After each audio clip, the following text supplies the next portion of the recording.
Assalamualaikum warahmatullahi wabarakatuh. Salam sejahtera untuk kita semua. Shalom, Om Swastiastu, Namo Buddhaya, salam kebajikan. Kami dari TK Mengajar dengan anggota yang pertama, Amelia Permata Ayunda, Lailatul Fatma, Risa Dwi Irwani, dan Zalianti Putri Wahyudi akan menjelaskan mengenai Pancasila.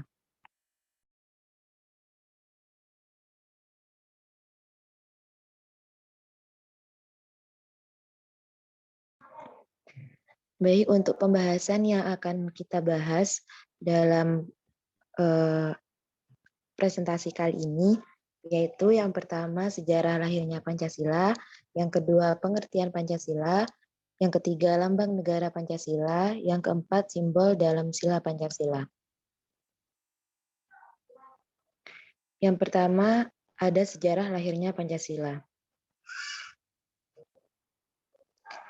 Hari lahir Pancasila jatuh pada tanggal 1 Juni yang ditandai oleh pidato yang dilakukan oleh Presiden pertama Indonesia, yaitu Insinyur Soekarno pada tanggal 1 Juni 1945 dalam sidang Dokoritsu Jumbi Kosakai atau Badan Penyelidik Usaha Persiapan Kemerdekaan. Pidatonya pertama kali mengemukakan konsep awal Pancasila yang menjadi dasar negara Indonesia. Adapun sejarahnya berawal dari kekalahan Jepang pada Perang Pasifik dan mereka kemudian berusaha mendapatkan hati masyarakat dengan menjanjikan kemerdekaan kepada Indonesia dan membentuk sebuah lembaga yang tugasnya untuk mempersiapkan hal tersebut. Lembaga ini dinamai Dokoritsu Jumbi Kosakai.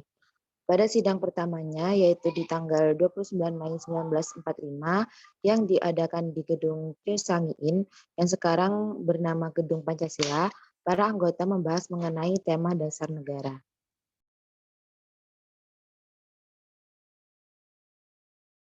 Sidang berjalan sekitar hampir 5 hari. Kemudian pada tanggal 1 Juni tahun 1945, Soekarno menyampaikan ide serta gagasannya terkait dasar negara Indonesia yang dinamai dengan Pancasila. Panca artinya 5, sedangkan sila artinya prinsip atau asas. Pada saat itu, Bung Karno menyebutkan 5 dasar untuk negara Indonesia, yakni sila pertama kebangsaan, sila kedua internasionalisme, atau padi kemanusiaan, sila ketiga demokrasi, sila keempat keadilan sosial, dan sila kelima ketuhanan yang Maha Esa. Untuk menyempurnakan rumusan Pancasila dan membuat undang-undang dasar yang berlandaskan kelima asas tersebut, maka Dokuritsu Junbi Kosakai membentuk sebuah panitia yang disebut sebagai Panitia 9, yang berisi Insinyur Soekarno, Muhammad Hatta, Abdi Kusno Cokro Suyoso, Agus Salim, Wahid Hasyim, Muhammad Yamin, Abdul Kahar Muzakir, Mr. A. Maramis, dan Ahmad Subarjo. Setelah itu, melalui beberapa proses persidangan, Pancasila akhirnya dapat disahkan pada sidang PPKI pada tanggal 18 Agustus tahun 1945. Pada sidang tersebut, disetujui bahwa Pancasila dicantumkan dalam Mukadimah Undang-Undang Dasar tahun 1945 sebagai dasar negara Indonesia yang sah. Lesson kedua yaitu pengertian Pancasila. Pancasila sebagai dasar negara yang dirumuskan oleh para pendiri negara agar bisa menjadi pedoman kehidupan di Indonesia. Panca memiliki arti yaitu 5 dan sila berarti dasar.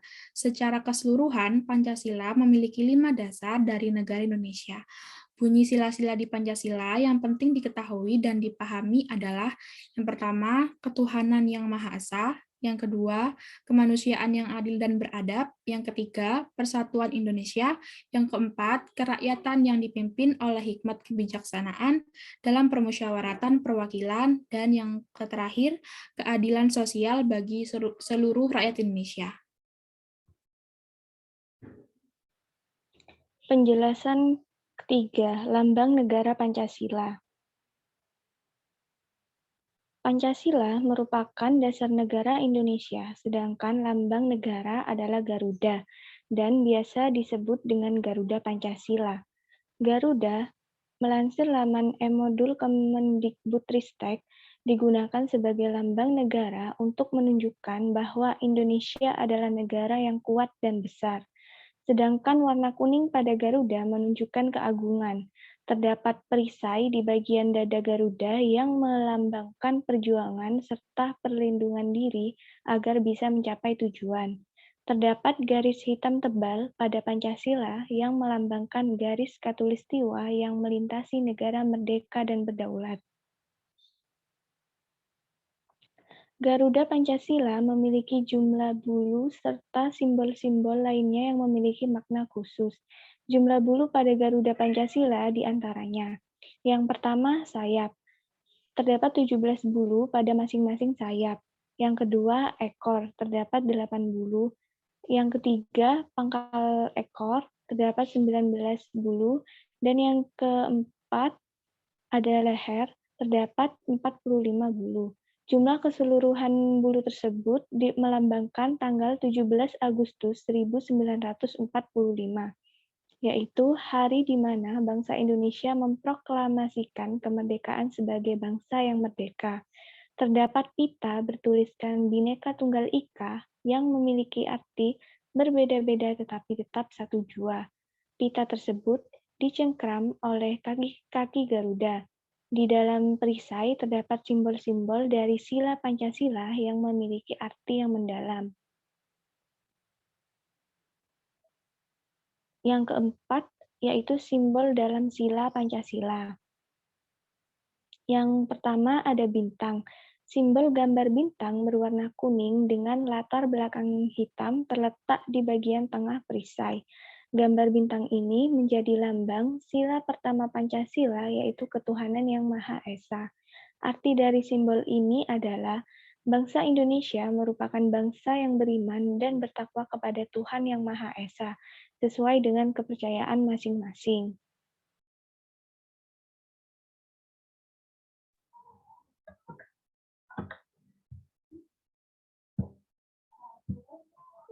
Yang kedua yaitu rantai. Sila kedua Pancasila, kemanusiaan yang adil dan beradab, dilambangkan dengan rantai berlatar belakang warna merah. Jumlah rantai pada lambang sila kedua Pancasila ini ada 17 dan saling berkaitan satu sama lain. Simbol ini menunjukkan generasi penerus bangsa yang turun-menurun. Simbol rantai terletak di bagian kanan bawah perisai. Yang ketiga yaitu pohon beringin. Pohon beringin merupakan lambang dari sila ketiga dalam Pancasila, yaitu Persatuan Indonesia. Simbol ini terletak di bagian kanan atas dari perisai. Pohon beringin melambangkan tempat untuk berteduh atau berlindung. Yang keempat yaitu kepala banteng. Simbol sila Pancasila selanjutnya adalah kepala banteng. Simbol ini berada di kiri atas dari perisai di Garuda Pancasila. Kepala banteng menjadi lambang dari sila keempat, yaitu kerakyatan yang dipimpin oleh hikmat kebijaksanaan dalam permusyawaratan perwakilan. Yang kelima yaitu padi dan kapas. Simbol terakhir pada sila dalam Pancasila adalah padi dan kapas. Simbol ini menunjukkan kemakmuran dan kesejahteraan.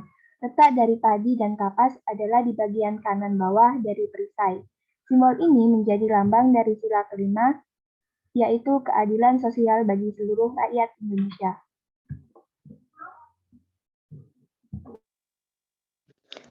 Baik, mungkin itu yang bisa kami sampaikan mengenai Pancasila.